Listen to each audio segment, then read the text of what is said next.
Opnieuw een klap voor de economie in Limburg. 400 medewerkers van het callcenter van Mercedes-Benz in Maastricht worden ontslagen. Het gaat om bijna 1/3 van de 1300 banen.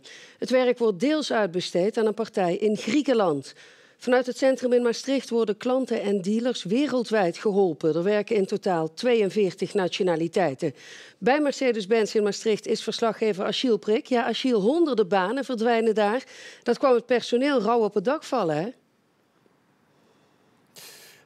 Ja en nee, Fabienne. Nee, omdat een deel van het personeel wel wist dat er iets zat aan te komen, een reorganisatie.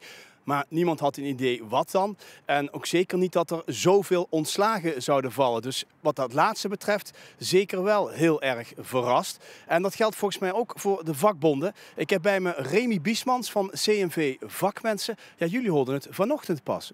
Ja, Achille, wij kregen vanochtend via de pers en via de werknemers kregen wij berichten binnen. En vervolgens krijgen we dan een vertrouwelijk document, althans er staat strikt vertrouwelijk op. En dan zie je eigenlijk dat het al half op straat ligt. Dus ja, wij waren zeer onaangenaam verrast. Niet gebruikelijk. Nee, hier had je de sociale partners eerder in moeten betrekken.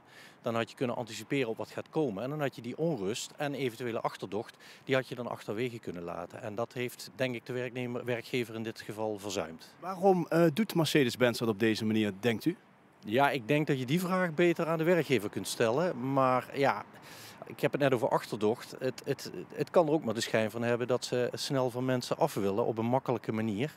Wij weten het niet, want de inhoud weten we. We hebben nog geen sociaal plan afgesproken. En het betreft hier vooral buitenlandse werknemers. En die zijn mogelijk niet helemaal op de hoogte van onze wetgeving, onze arbeidswetgeving. Dus ja, het blijft gissen, maar ja, dit is zomaar een scenario wat ik me kan bedenken.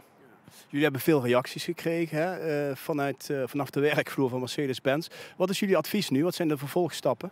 Teken niks. Teken niks. Als je iets onder je neus krijgt, teken het niet.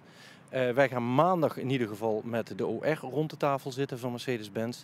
Aansluitend hebben wij om 7 uur in het vakbondshuis van de collega's van FNV aan de Avenue Ceramiek in Maastricht hebben wij een bijeenkomst. En wij nodigen ook iedereen, leden, niet-leden, werknemers die het treft, om daar naartoe te komen. Om 7 uur Avenue Ceramiek in het vakbondshuis van de FNV.